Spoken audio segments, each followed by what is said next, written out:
Antologi Pembacaan Firman Tuhan yang Maha Kuasa.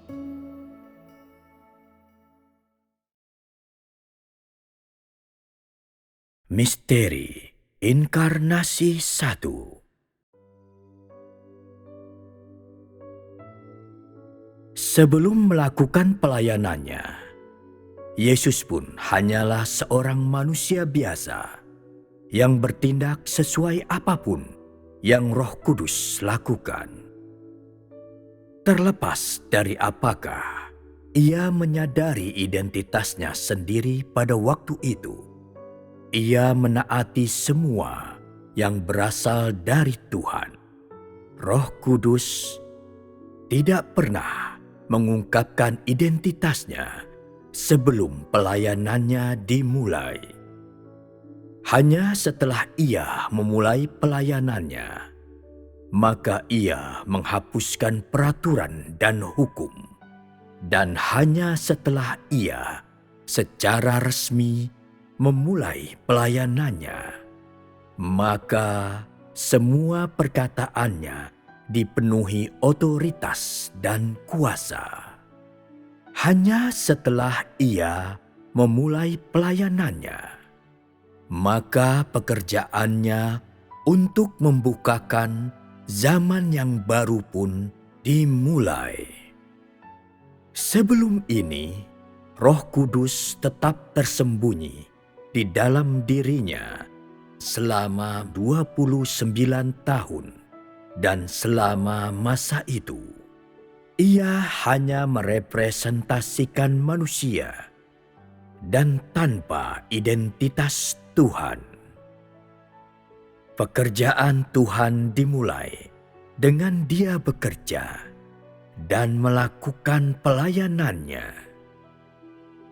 Ia melakukan pekerjaannya menurut rencana batiniahnya tanpa memperhatikan seberapa banyak manusia mengetahui tentang dia, dan pekerjaannya tersebut merupakan representasi langsung dari Tuhan itu sendiri. Pada waktu itu, Yesus bertanya kepada orang-orang di sekitarnya, "Menurutmu, siapakah aku ini?" Mereka menjawab, "Engkau adalah yang terbesar di antara para nabi dan penyembuh kami yang hebat." Dan beberapa orang menjawab, "Engkau adalah imam besar kami." Segala jenis jawaban diberikan. Ada yang mengatakan bahwa ia adalah Yohanes, bahwa ia adalah Elia. Lalu Yesus berpaling kepada Simon Petrus dan bertanya kepadanya, "Menurut engkau, siapakah aku ini?" Petrus menjawab, "Engkau adalah Kristus, Anak Tuhan yang hidup." Sejak saat itu, orang-orang pun menyadari bahwa dia adalah Tuhan. Ketika identitasnya diberitahukan, Petruslah yang pertama kali menyadarinya. Dan dari mulutnya lah hal ini terucap. Lalu Yesus berkata, "Ucapanmu itu bukan dinyatakan oleh manusia, melainkan oleh Bapa-Ku yang di surga." Setelah pembaptisannya, entah orang-orang mengetahuinya atau tidak, pekerjaannya adalah mewakili Tuhan. Dia datang untuk melakukan pekerjaannya, bukan untuk mengungkapkan identitasnya. Setelah Petrus mengucapkannya, barulah identitasnya itu menjadi diketahui secara terbuka oleh manusia. Entah engkau menyadarinya atau tidak, bahwa Dia adalah Tuhan itu sendiri. Ketika saatnya tiba, Dia pun memulai pekerjaannya. Dan entah engkau mengetahuinya atau tidak, Ia terus melakukan pekerjaannya seperti sebelumnya. Bahkan seandainya engkau menyangkalnya, Ia akan tetap melakukan pekerjaannya dan melaksanakannya ketika tiba waktu untuk melakukannya. Dia datang untuk melaksanakan pekerjaannya dan melakukan pelayanannya, bukan agar manusia dapat mengenal dirinya sebagai manusia, tetapi agar manusia menerima pekerjaannya. Jika engkau gagal mengenali bahwa tahap pekerjaan pada hari ini adalah pekerjaan Tuhan itu sendiri, itu dikarenakan engkau kekurangan visi. Namun, engkau tidak dapat menyangkal tahap pekerjaan ini. Kegagalanmu untuk mengenalinya tidak membuktikan bahwa Roh Kudus tidak sedang bekerja atau bahwa pekerjaannya itu salah. Ada orang-orang yang bahkan memeriksa pekerjaan pada masa sekarang untuk dipertentangkan dengan pekerjaan Yesus dalam Alkitab, dan menggunakan ketidakkonsistenan apapun untuk menyangkal tahap pekerjaan ini. Bukankah ini merupakan tindakan seseorang yang telah dibutakan? Hal-hal yang dicatat dalam Alkitab terbatas. Hal-hal itu tidak dapat merepresentasikan pekerjaan Tuhan dalam keseluruhannya. Keempat kitab Injil seluruhnya berisi kurang dari 100 pasal, di mana tertulis sejumlah peristiwa-peristiwa yang terbatas, seperti peristiwa Yesus mengutuk pohon ara, penyangkalan 3 kali Petrus terhadap Tuhan, Yesus menampakkan diri di hadapan para murid setelah penyaliban dan kebangkitannya, pengajaran tentang puasa, pengajaran tentang doa, pengajaran tentang perceraian, kelahiran, dan silsilah Yesus, penunjukan murid-murid oleh Yesus, dan seterusnya. Namun, manusia menilai apa yang tercatat dalam Alkitab itu sebagai harta karun, bahkan membandingkan pekerjaan yang terjadi pada zaman sekarang untuk dipertentangkan dengan apa yang tertulis. Mereka bahkan percaya bahwa semua pekerjaan yang Yesus lakukan dalam hidupnya hanyalah sebanyak itu, seolah-olah Tuhan hanya mampu melakukan sebanyak itu dan tidak lebih dari itu.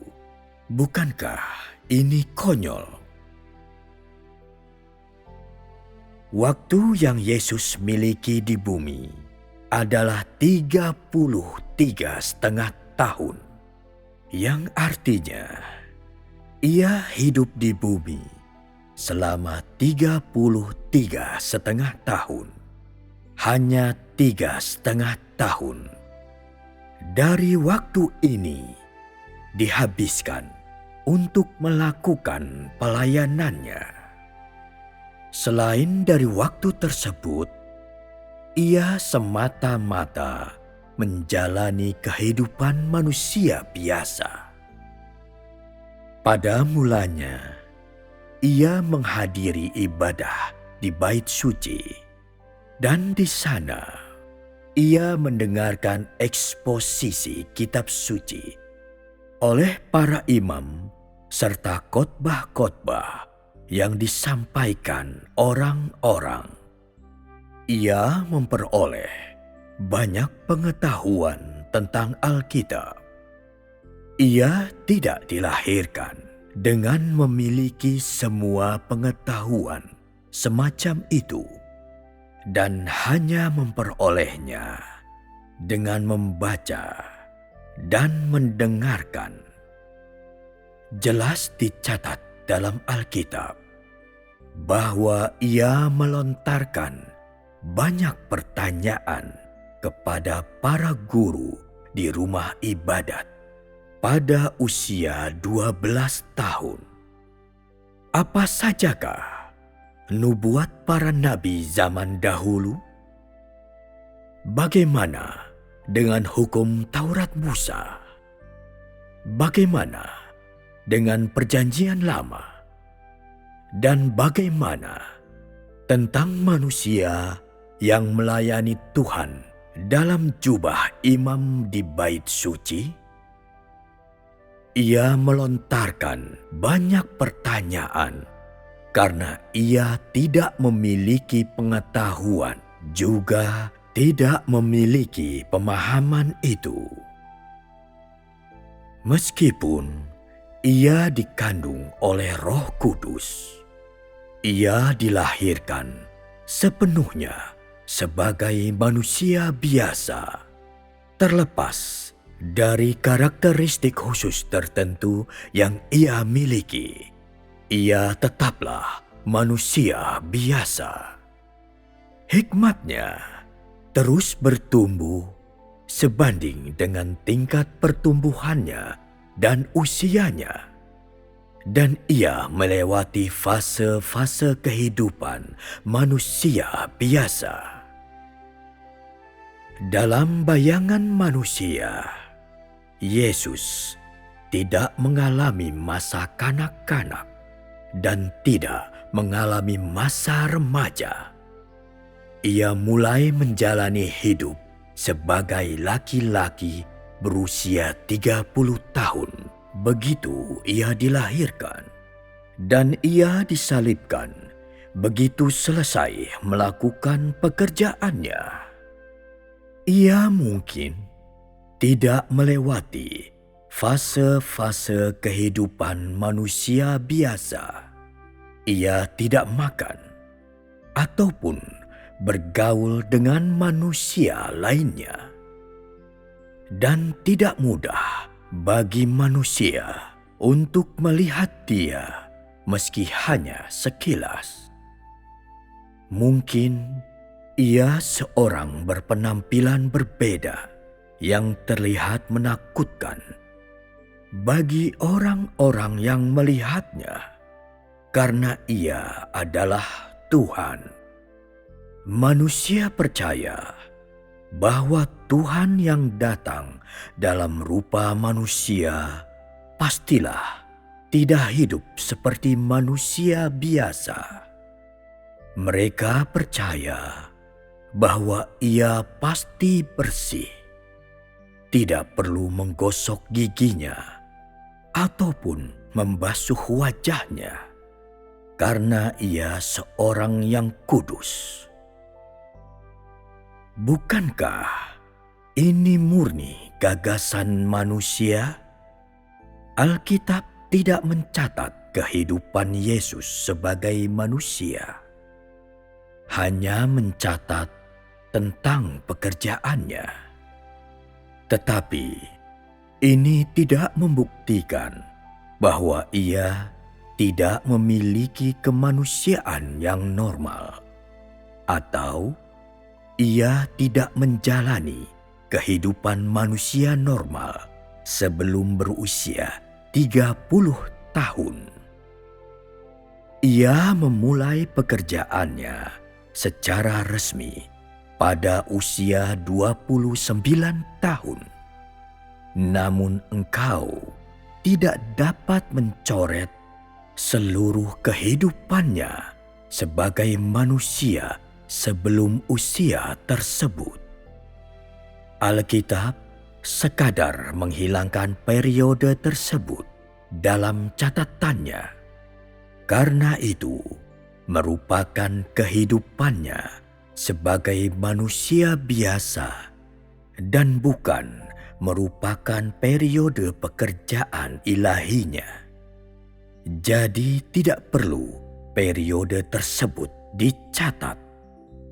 Karena sebelum pembaptisan Yesus, Roh Kudus tidak serta-merta melakukan pekerjaannya, melainkan sekadar memelihara dia dalam kehidupannya sebagai manusia biasa sampai tiba saatnya Yesus mulai melakukan pelayanannya. Walaupun Ia adalah Tuhan yang berinkarnasi, Ia mengalami proses menjadi dewasa sebagai manusia biasa. Proses pendewasaan ini tidak dicatat dalam Alkitab. Bagian itu dihilangkan karena tidak dapat memberi sumbangsih besar dalam pertumbuhan kehidupan manusia.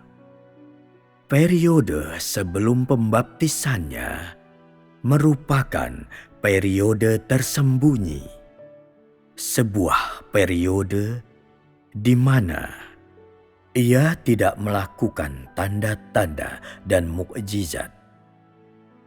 Hanya setelah pembaptisannya, Yesus mulai melakukan seluruh pekerjaan penebusan manusia, pekerjaan yang berlimpah ruah dalam kasih karunia, dalam kebenaran, dalam kasih, dan belas kasihan.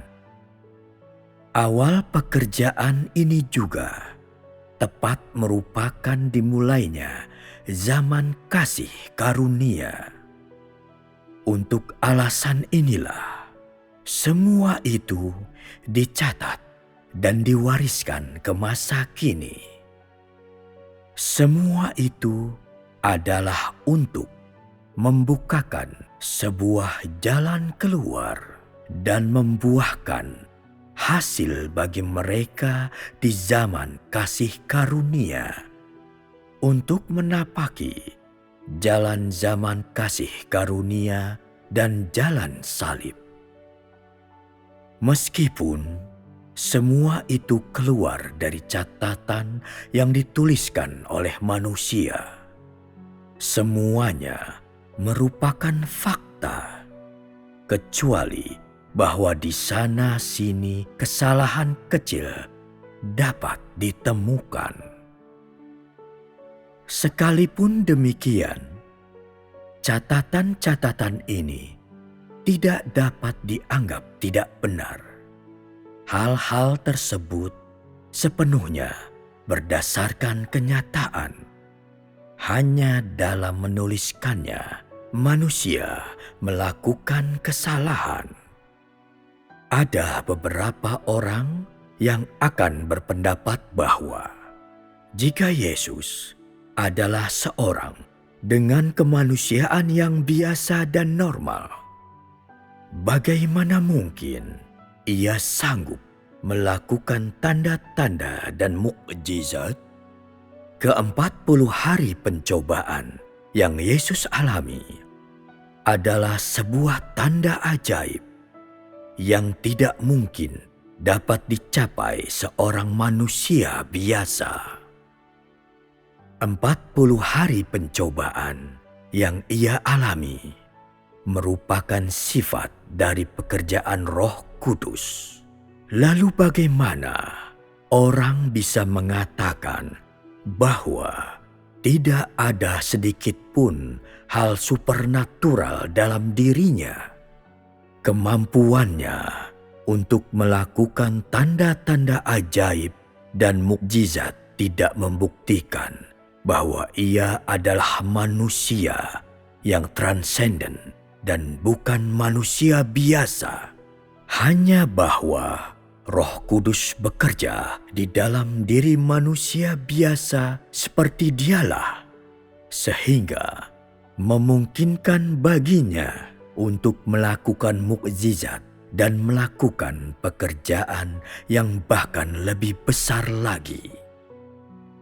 Sebelum Yesus melakukan pelayanannya, atau seperti yang Alkitab katakan, sebelum Roh Kudus turun atasnya, Yesus hanyalah manusia biasa dan sama sekali tidak supernatural.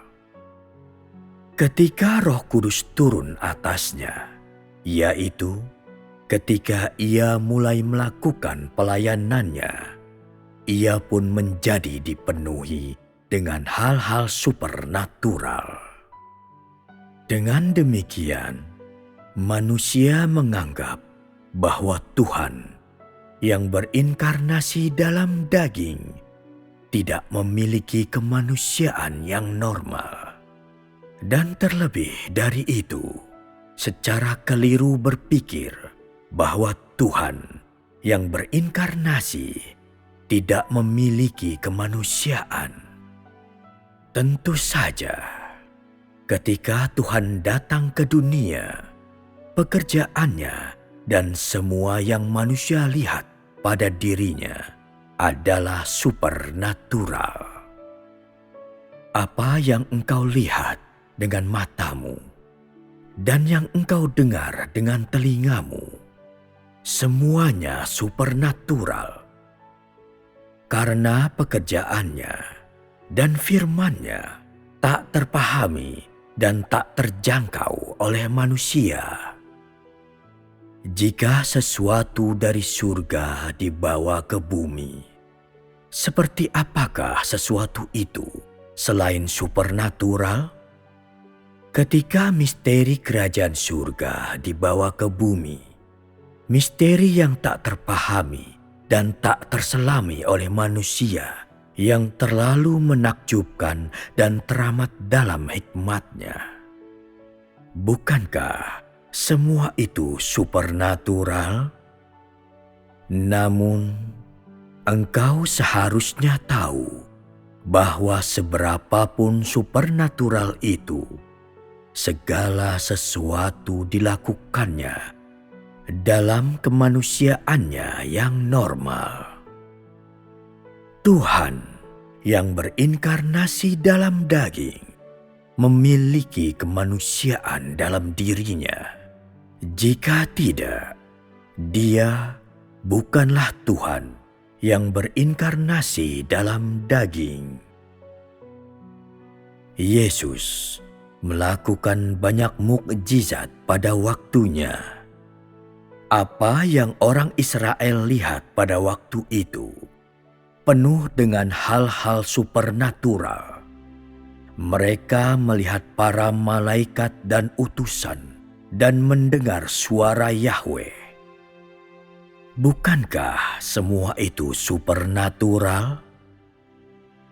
Tentu saja, sekarang ini ada roh-roh jahat yang bekerja dengan melakukan hal-hal supernatural untuk mengelabui manusia.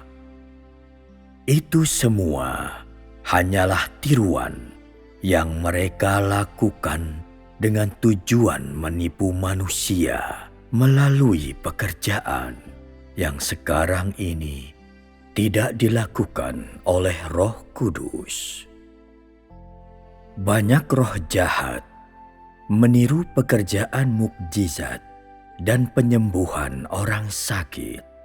Semuanya ini sepenuhnya pekerjaan roh-roh jahat, karena Roh Kudus tidak lagi melakukan pekerjaan semacam itu pada masa sekarang.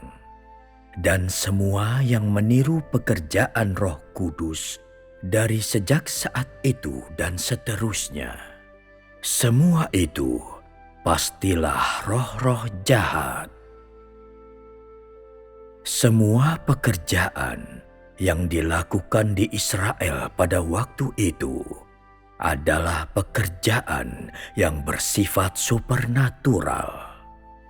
Hanya sekarang ini, Roh Kudus tidak lagi bekerja dengan cara demikian. Dan pekerjaan apapun yang semacam itu sekarang merupakan perbuatan iblis, gangguan iblis, dan berasal dari roh-roh jahat.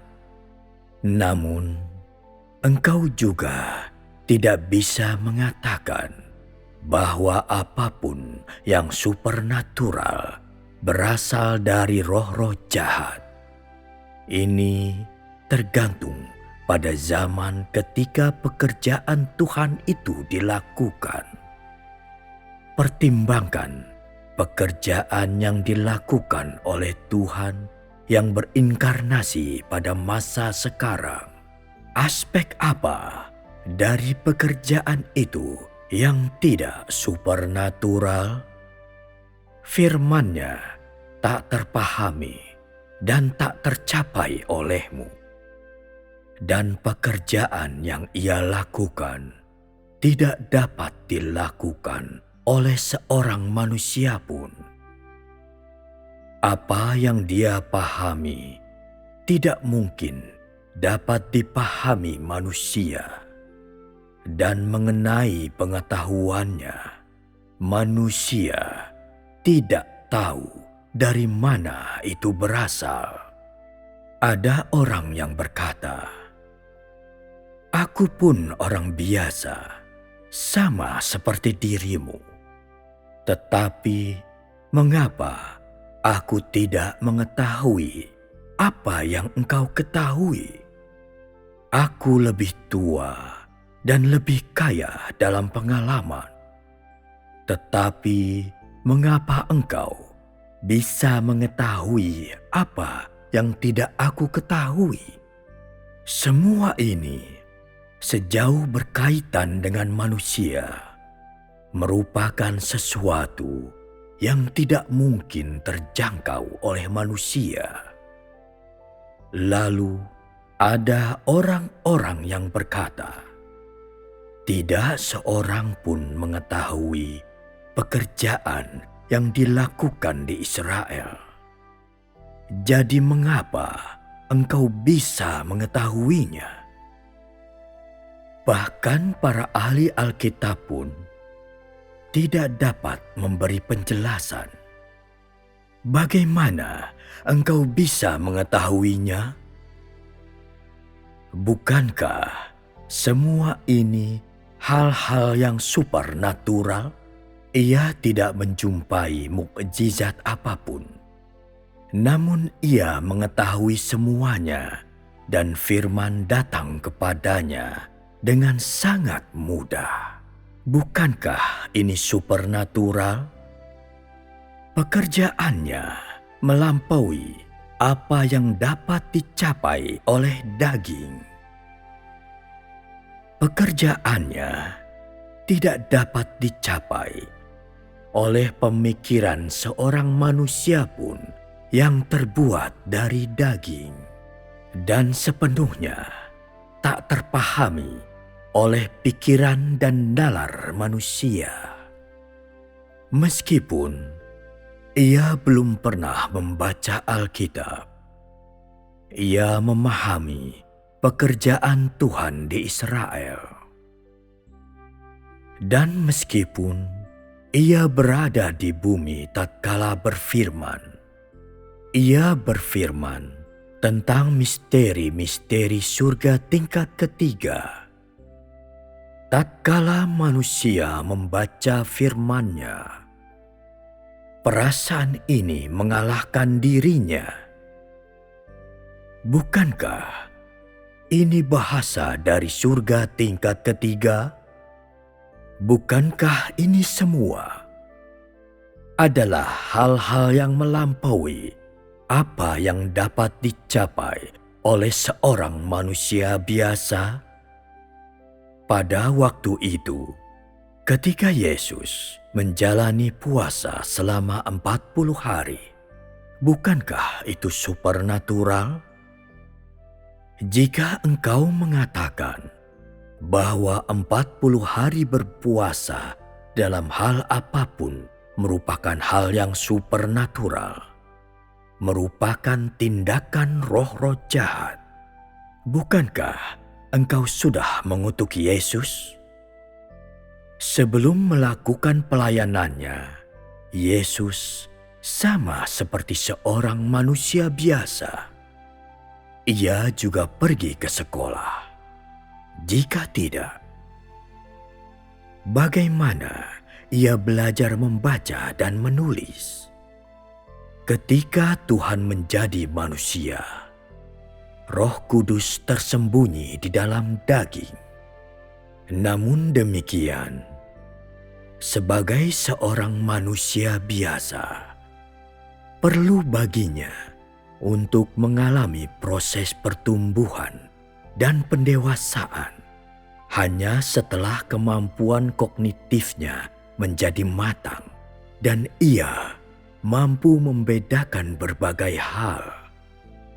Barulah ia dapat dianggap seorang manusia biasa. Hanya setelah kemanusiaannya menjadi dewasa, ia pun dapat melakukan pelayanannya. Bagaimana ia dapat melakukan pelayanannya sementara kemanusiaan normalnya belum dewasa dan kemampuan bernalarnya belum masuk akal? Tentu saja, ia tidak bisa diharapkan untuk melakukan pelayanannya pada usia 6 atau 7 tahun. Mengapa Tuhan tidak memanifestasikan dirinya secara terbuka ketika ia pertama kali menjadi manusia? Itu karena kemanusiaan dagingnya masih belum matang. Proses kognitif dagingnya dan juga kemanusiaan normal daging ini belum sepenuhnya dimilikinya.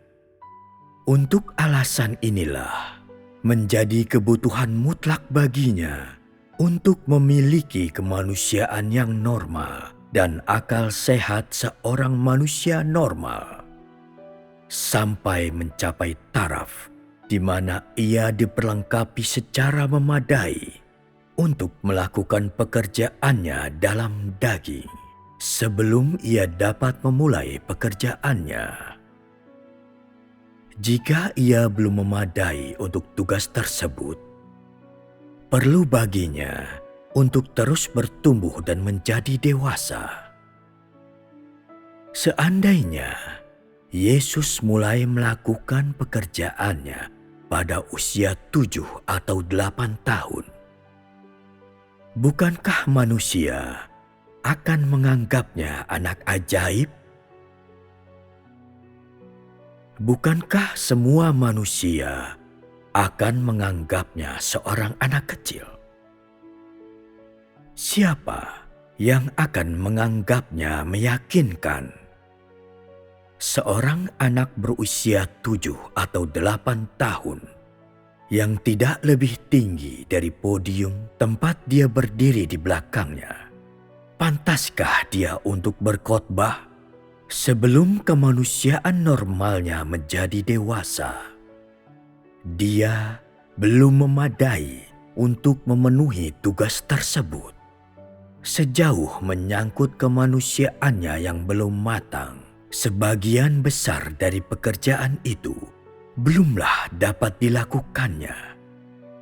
Pekerjaan Roh Tuhan dalam daging juga diatur oleh prinsip-prinsipnya sendiri. Hanya setelah ia diperlengkapi dengan kemanusiaan yang normal, barulah ia dapat melakukan pekerjaan dan memikul tanggung jawab dari Bapa. Hanya setelah itulah ia dapat memulai pekerjaannya. Selama masa kanak-kanaknya, Yesus sama sekali tidak dapat memahami apapun yang terjadi pada zaman dahulu.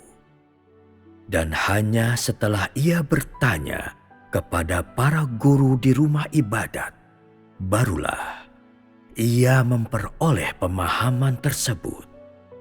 Jika ia mulai melakukan pekerjaannya, segera setelah ia belajar berbicara, bagaimana mungkin baginya untuk tidak melakukan kesalahan? Bagaimana mungkin Tuhan salah langkah? Oleh karena itulah, hanya setelah ia mampu untuk bekerja, barulah ia memulai pekerjaannya. Ia tidak melakukan pekerjaan apapun sampai ia sepenuhnya mampu melakukannya. Pada usia 29 tahun, Yesus sudah cukup dewasa dan kemanusiaannya telah memadai untuk ia melakukan pekerjaan yang harus ia lakukan. Hanya pada saat itulah Roh Kudus yang tersembunyi selama 30 tahun mulai menyingkapkan dirinya, dan Roh Tuhan secara resmi mulai bekerja di dalam dirinya. Pada waktu itu, Yohanes telah melakukan persiapan selama 7 tahun untuk membukakan jalan baginya. Dan setelah mengakhiri pekerjaannya itu, ia dijebloskan ke dalam penjara. Beban pun sepenuhnya jatuh ke pundak Yesus. Jika ia melakukan pekerjaan ini pada usia 21 atau 22 tahun, pada saat kemanusiaannya masih kurang, pada saat ia baru saja memasuki usia dewasa muda, dan masih ada banyak hal yang belum ia pahami, maka ia tidak akan mampu memegang kendali. Pada waktu itu, Yohanes telah melakukan pekerjaannya selama beberapa waktu sebelum Yesus memulai pekerjaannya di saat ia telah mencapai usia pertengahan. Pada usia itu, kemanusiaan normalnya telah memadai untuk melakukan pekerjaan yang harus ia lakukan. Sekarang, Tuhan yang berinkarnasi juga telah memiliki kemanusiaan yang normal. Dan meskipun jauh dari dewasa dalam perbandingan dengan engkau semua, kemanusiaan ini telah memadai untuk ia melakukan pekerjaannya. Keadaan di sekitar pekerjaan zaman sekarang tidak sepenuhnya sama dengan keadaan pada zaman Yesus. Mengapa Yesus memilih ke-12 murid? Itu adalah untuk mendukung pekerjaannya dan sesuai dengan pekerjaan itu. Di satu sisi, semua itu untuk meletakkan dasar yang kuat bagi pekerjaannya pada waktu itu. Sementara di sisi lain, juga untuk melakukan yang sama bagi pekerjaannya di hari-hari selanjutnya. Sesuai dengan pekerjaan pada waktu itu, memilih ke-12 murid merupakan kehendak Yesus dan juga merupakan kehendak Tuhan itu sendiri. Ia percaya bahwa ia harus memilih 12 murid, kemudian memimpin mereka untuk berkhotbah di semua tempat. Namun, pada zaman sekarang, tidak diperlukan hal yang sama seperti ini di antara engkau semua. Ketika Tuhan yang berinkarnasi bekerja dalam daging, ada banyak prinsip dan ada banyak perkara yang tidak dapat manusia pahami. Manusia terus saja menggunakan gagasannya sendiri untuk mengukur atau untuk mengajukan tuntutan yang berlebihan terhadap Tuhan. Namun hingga hari ini, banyak orang tidak menyadari sama sekali bahwa pengetahuan mereka hanyalah terdiri dari gagasan mereka sendiri. Apapun zamannya dan dimanapun tempat Tuhan berinkarnasi, prinsip pekerjaannya dalam daging tetap tidak berubah. Ia tidak dapat menjadi daging, namun melampaui daging tersebut dalam pekerjaannya. Terlebih lagi, ia tidak dapat menjadi daging, namun tidak bekerja di dalam kemanusiaan yang biasa dari daging tersebut. Jika tidak, makna penting inkarnasi Tuhan akan menjadi hampa. Dan makna penting firman menjadi daging menjadi tidak ada artinya sama sekali. Selain itu, hanya Bapa di surga, Roh Kudus, yang mengetahui inkarnasi Tuhan, dan tidak ada yang mengetahuinya selain Dia. Bahkan tidak daging itu sendiri ataupun para utusan dari surga.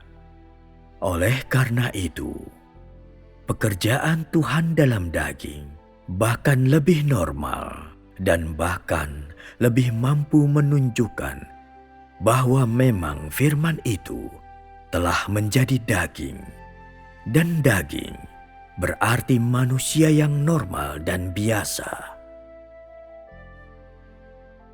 Beberapa orang mungkin bertanya-tanya, mengapa zaman harus diantarkan oleh Tuhan sendiri?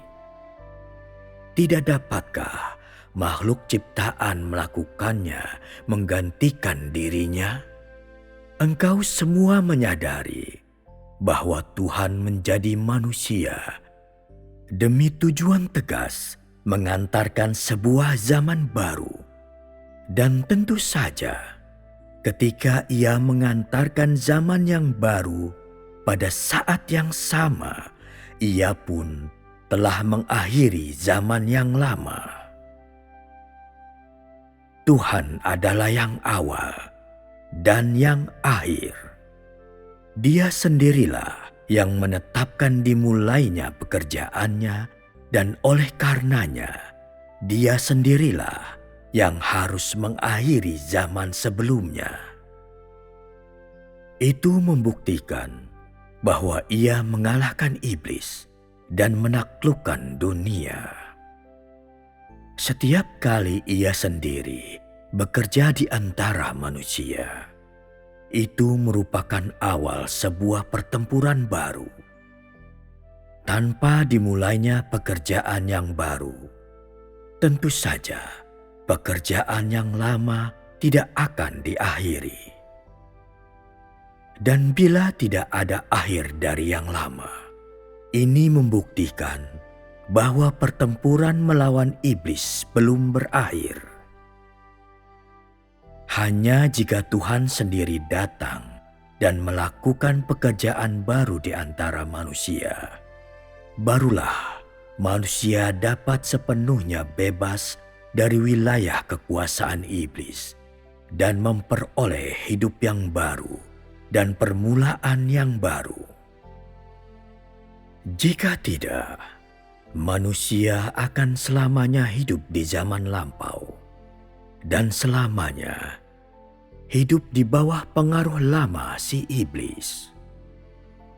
Dengan setiap zaman dipimpin oleh Tuhan, sebagian dari manusia dibebaskan, dan dengan demikian manusia maju bersama dengan pekerjaan Tuhan menuju ke zaman baru. Kemenangan Tuhan berarti kemenangan bagi semua orang yang mengikuti Dia. Jika ras manusia ciptaan berupaya mengakhiri zaman, maka dari sudut pandang manusia maupun iblis, ini tidak lebih dari tindakan melawan atau mengkhianati Tuhan, bukan tindakan menaati Tuhan. Dan dengan demikian, pekerjaan manusia akan menjadi alat bagi iblis. Hanya jika manusia menaati dan mengikuti Tuhan di sebuah zaman yang diantarkan oleh Tuhan sendiri, iblis dapat sepenuhnya diyakinkan. Karena itu adalah tugas makhluk ciptaan.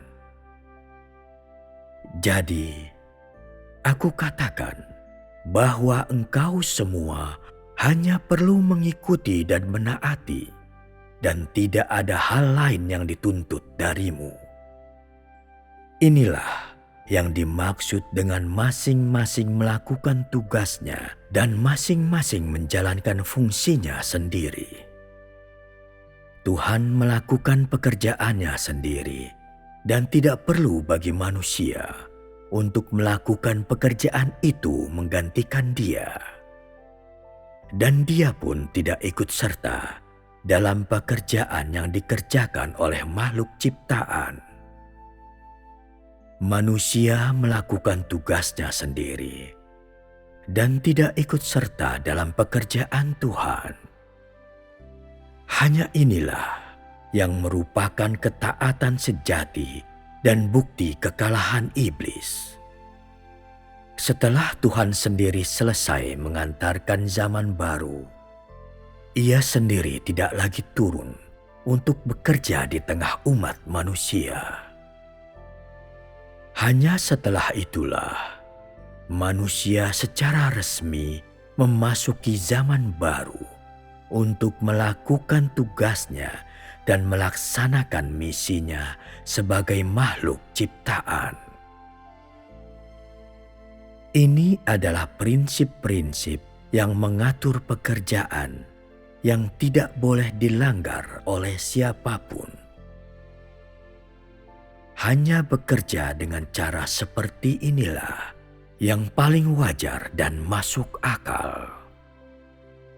Pekerjaan Tuhan harus dikerjakan oleh Tuhan sendiri. Dialah yang memulai pekerjaannya, dan Dialah juga yang mengakhiri pekerjaannya. Dialah yang merencanakan pekerjaan, dan Dialah yang mengelolanya. Dan selain itu, Dialah yang membuat pekerjaan itu berhasil. Seperti dinyatakan dalam Alkitab, Aku adalah yang awal dan yang akhir. Akulah penabur dan penuai. Semua yang berkenaan dengan pekerjaan pengelolaannya dilakukan oleh Tuhan sendiri. Dia adalah penguasa atas rencana pengelolaan 6.000 tahun. Tidak seorang pun dapat melakukan pekerjaannya menggantikan Dia, dan tidak seorang pun dapat mengakhiri pekerjaannya. Karena Dialah yang mengendalikan segala sesuatu di tangannya. Setelah menciptakan dunia, Ia akan memimpin seluruh dunia untuk hidup di dalam terangnya, dan Ia juga akan mengakhiri seluruh zaman. Dan dengan demikian, membawa seluruh rencananya pada keberhasilan.